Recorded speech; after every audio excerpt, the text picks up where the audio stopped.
जय Hind and hello guys, स्वागत है आपका आपके अपने YouTube चैनल ज्ञानदेव होस्ट में। और इस वीडियो में मैं आपको बताने वाला हूं AIIMS nursing officer NORCT 5th online form 2023 के बारे में कि कैसे आप ये फॉर्म फिलअप कर पाएंगे। तो इस वीडियो के अंदर आपको अच्छे से बताया जाएगा ताकि आप इस फॉर्म को बिना किसी मिस्टेक के भर पाए। तो चलिए शुरू करते हैं गाइज। अभी जो आप वीडियो में देख सकते हैं ये हमारी ऑफिशियल वेबसाइट jobsgyan.in है। इसका लिंक वीडियो के डिस्क्रिप्शन में दिया है।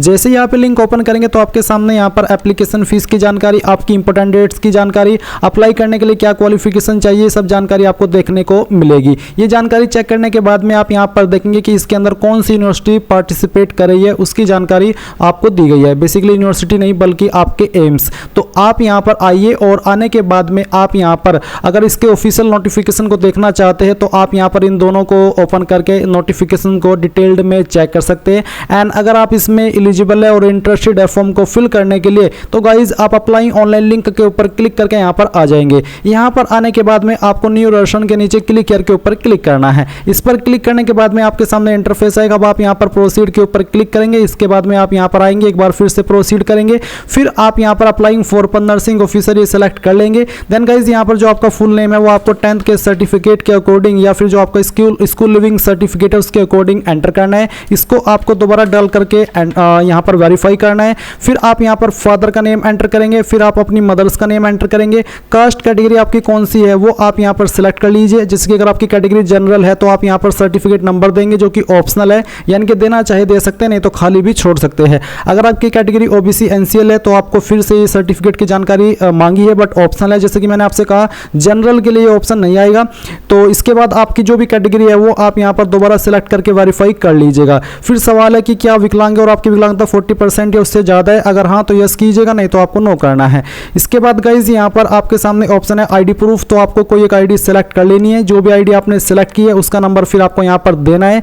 नेशनलिटी आपकी इंडियन रहेगी। स्टेट ऑफ डोमिसाइल, कौन सी स्टेट के आप स्थायी निवासी है वो स्टेट आपको यहाँ पर सिलेक्ट कर लेनी है। इसके बाद नीचे है आपका पैलेस ऑफ इशू, तो आप यहाँ पर ये इंडिया ही रहने देंगे। इसके बाद में इशू डेट है जो कि ऑप्शनल है, देना चाहे दे सकते, नहीं तो आप यहाँ पर खाली छोड़ दीजिए। ये जो इशू डेट है ये आपकी ID की मांगी है। इसके बाद यहाँ पर आता है are you a government employ, अगर हाँ तो यस, नहीं तो आपको नो करना है। अगर आप यहाँ पर नहीं हो तो फिर अगला सवाल आता है कि क्या आप एक्स सर्विसमैन है, अगर हाँ तो यस, नहीं तो यहाँ पर भी आपको नो करना है। फिर यहाँ पर जो आपकी डेट ऑफ बर्थ है वो आप कैलेंडर के ऊपर क्लिक करके सिलेक्ट कर लेंगे। पहले ईयर सेलेक्ट कर लीजिए, फिर यहाँ से आपका मंथ एंड फिर यहाँ से आपका डे। इसके बाद डेट ऑफ बर्थ को दोबारा सिलेक्ट करके आपको यहाँ पर वेरीफाई करना है सेम वे में, पहले ईयर फिर मंथ और उसके बाद में डे। फिर आता है जेंडर, आपको अपना जेंडर सेलेक्ट कर लेना है। कॉन्टैक्ट डिटेल्स के अंदर यहाँ पर आप आपकी ईमेल ID एंटर करेंगे, उसको दोबारा डाल करके वेरीफाई करेंगे। अपना मोबाइल नंबर एंटर करेंगे, नंबर को दोबारा डाल करके वेरीफाई करेंगे। कोई अन्य नंबर देना चाहते तो आप यहाँ पर सिलेक्ट करके जैसे कि मोबाइल या लैंडलाइन वो अपना अतिरिक्त नंबर दे सकते हैं,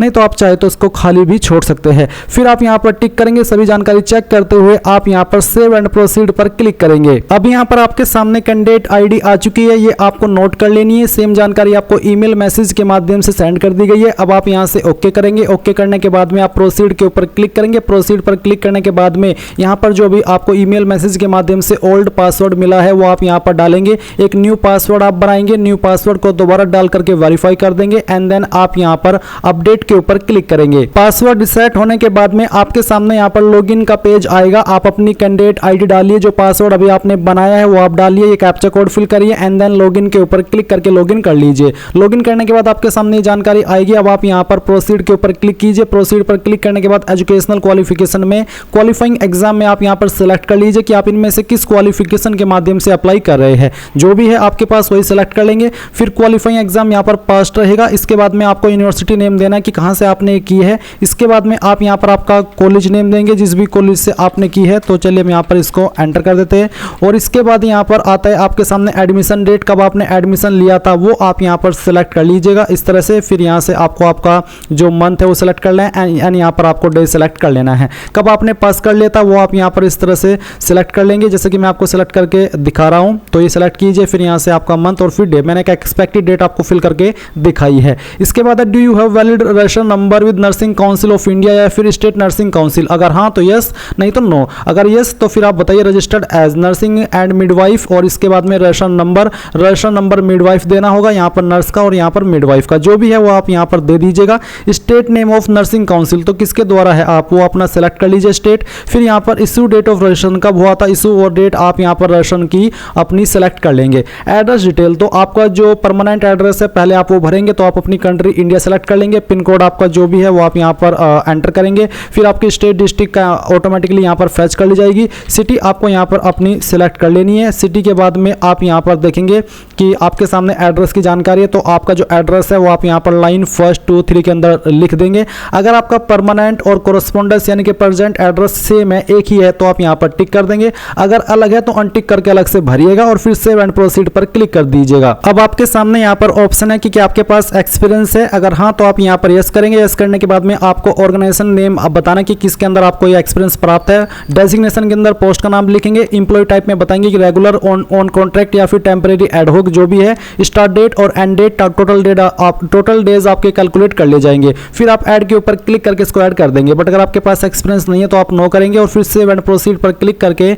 यहाँ पर आपको ओके करना है। ओके करने के बाद में आपके सामने यहाँ पर आता है मेक पेमेंट का ऑप्शन। तो गाइज यहाँ पर आपकी जो एप्लीकेशन फीस है वो आपको यहाँ पर जमा करनी होगी। मैं इस फॉर्म को PH से इसलिए भर रहा हूँ ताकि मैं यहाँ पर बिना फीस के आगे बढ़ पाऊँ और आपको पूरा प्रोसेस इस फॉर्म का दिखा पाऊँ। तो यहाँ पर गाइज जो कैंडिडेट इस फॉर्म को जनरल OBC से भर रहे हैं, यानी कि जिनके लिए फीस है, उनको यहाँ पर अपनी फीस जमा करनी होगी। जब उनकी फीस जमा हो जाएगी तभी वो यहाँ पर प्रोसीड के ऊपर क्लिक कर पाएंगे। प्रोसीड पर क्लिक करने के बाद में उनके सामने सिटी चॉइसेस का ऑप्शन आ चुका है। तो आप यहाँ पर पहले स्टेट सेलेक्ट कीजिए कि किस स्टेट के अंदर आप अपना एग्जाम सेंटर रखना चाहते हैं। तो पहले आप स्टेट सेलेक्ट कर लीजिए, फिर उसकी किस सिटी के अंदर प्रेफरेंस दे रहे हैं एग्जाम सेंटर की, वो आप सेलेक्ट कर लीजिए। सेकंड स्टेट आप किसको देना चाहते हैं प्रेफरेंस के रूप में, वो आप सेलेक्ट कीजिए। फिर उसकी सिटी को आप यहाँ पर दे दीजिए। इसके बाद में नीचे आता है सिलेक्ट स्टेट, यानी कि तीसरी प्रेफरेंस आपको यहाँ पर देनी है आपकी चॉइस के अकॉर्डिंग, और फिर उसकी सिटी भी आपको सेलेक्ट कर लेनी है। फिर आप सेव एंड प्रोसीड इसके ऊपर क्लिक करेंगे और यहाँ से ओके कर देंगे। ओके करने के बाद में यहाँ पर आपके सामने फोटो साइन का ऑप्शन आ चुका है। The uploaded photograph is not more than, यानी कि आपका अपलोडेड फोटोग्राफ 6 महीने से पुराना नहीं होना चाहिए। Background colour of photograph is white, आपके फोटो का बैकग्राउंड व्हाइट होना चाहिए। और यहाँ पर आपको जो डायमेंशन दिया है उसके अकॉर्डिंग आपका फोटो हो, एंड जो आपका फॉर्मेट है वो भी आपको यहाँ पर बताया है। तो आप यहाँ पर क्या करेंगे, इन सभी के ऊपर पहले तो आपको टिक कर देना है। टिक करते हुए आप यहाँ पर चूज फाइल के ऊपर क्लिक करेंगे। जहाँ पर भी आपकी फोटो फाइल है वो आपको सेलेक्ट कर लेनी है। तो चलिए मैं इसको सेलेक्ट करता हूँ और फिर यहाँ से मैं ओपन करता हूँ। ओपन करने के बाद आपकी फाइल का नेम आ जाएगा। फिर आप यहाँ पर एक्सेप्ट के ऊपर क्लिक कीजिए। तो फोटो अपलोडेड सक्सेसफुली यहाँ पर आप देख सकते हैं। इसके बाद में गाइज आप यहाँ पर नीचे आइए और आपका जो सिग्नेचर है वो अपलोड कर दीजिए। मैं आपको बता दूं कि जो मैंने फोटो अपलोड किया है, आप इसके ऊपर न जाकर के जो इंस्ट्रक्शंस मैंने आपको बताए हैं उनके ऊपर जाइएगा। जैसा कि मैंने कहा कि मैं इस फॉर्म को डेमो के लिए भर रहा हूँ, तो आपको मेरी चीज़ों पर ध्यान दे करके ये चीज़ समझनी है जो कि मैं आपको एक्सप्लेन कर रहा हूँ। अगर मैं चलिए यहाँ पर आपको व्हाइट बैकग्राउंड वाला ही फोटो दिखाता हूँ अपलोड करके। मैं इसको सेलेक्ट करता हूँ, यहाँ से ओपन करता हूँ और फिर एक्सेप्ट के ऊपर क्लिक करके, तो इस फोटो का जो साइज है वो सही नहीं है, इसलिए फोटो अपलोड नहीं हो पाया। चलिए मैं इसी फाइल को सेलेक्ट कर लेता हूँ। तो ये मैंने आपको एक्सप्लेन कर दिया, आई होप आपको समझ में आ गया होगा। अब आप यहाँ पर सिग्नेचर अपलोड करेंगे। आपका photo background colour of signature is white, यानी कि आपके सिग्नेचर का बैकग्राउंड व्हाइट होना चाहिए, ब्लर्ड नहीं होना चाहिए। तो आप यहाँ पर चूज फाइल के ऊपर क्लिक कीजिए। जहाँ पर भी आपकी साइन की फाइल है वो आपको सेलेक्ट करनी है, यहाँ से ओपन करनी है और एक्सेप्ट के ऊपर क्लिक करके इसको अपलोड कर देना है। आपको बोला image size should not less than 20 KB kindly upload, यानी कि 20 KB से कम आपके सिग्नेचर का साइज नहीं होना चाहिए। तो आपको दिए गए इंस्ट्रक्शंस के अकॉर्डिंग यहाँ पर वो अपलोड करना है। तो ये अपलोड हो चुका है। अब आप नीचे आएंगे, यहाँ पर आपको आपका थंब इंप्रेशन अपलोड करना है जो कि आपका लेफ्ट थंब का होना चाहिए। तो यहाँ पर आप पहले तो इनके ऊपर टिक कर दीजिए जो आपको यहाँ पर इंस्ट्रक्शन दिए गए इनके अकॉर्डिंग। फिर आप चूज फाइल के ऊपर क्लिक कीजिए। जहाँ पर भी आपका थंब इंप्रेशन है वो आपको सेलेक्ट करना है, यहाँ से ओपन करना है और एक्सेप्ट के ऊपर क्लिक करके इसको भी अपलोड कर देना है। इसके बाद नीचे यहाँ पर है अपलोड पर्सन, यानी कि मैंने यहाँ पर विकलांग के लिए इस फॉर्म को भरा है, तो यहाँ पर विकलांग का सर्टिफिकेट मुझसे मांगा है। तो फिर आप यहाँ पर आएंगे, डिक्लेरेशन के ऊपर टिक करेंगे एंड सेव एंड प्रोसीड पर क्लिक करेंगे। नाउ गाइज आप यहाँ पर देखेंगे कि आपके सामने एप्लीकेशन फॉर्म इस तरह से आपका आ जाएगा। ये आने के बाद में आप यहाँ पर सभी जानकारी चेक करते हुए, अगर आपको लगता है कि कहीं पर कोई जानकारी गलत हो गई है तो बैक के ऊपर क्लिक करके इसको एडिट कर लेंगे, नहीं तो आपको यहाँ पर सबमिट करना है और फिर यहाँ से आपको ओके करना है। ओके करने के बाद में यहाँ पर गाइज जो आपका एप्लीकेशन फॉर्म है वो सबमिट होएगा और आप यहाँ से भी प्रिंट ले सकते हैं और फाइनल सबमिट के ऊपर क्लिक करके आप यहाँ पर इसको फाइनल सबमिट कर दीजिएगा। तो ये आपका फॉर्म सबमिट हो चुका है। आप यहाँ पर कैंडिडेट ID पासवर्ड डाल करके एक बार फिर से लॉगिन करके अपने एप्लीकेशन फॉर्म का स्टेटस एंड अपने फॉर्म का फाइनल प्रिंट आउट ले पाएंगे। तो गाइज इस तरह से आप इस फॉर्म को भरेंगे। आई होप आपको जानकारी पसंद आई होगी। कोई सवाल डाउट रह गया हो तो कमेंट के माध्यम से पूछ लीजिएगा। Thanks for watching. जय हिंद।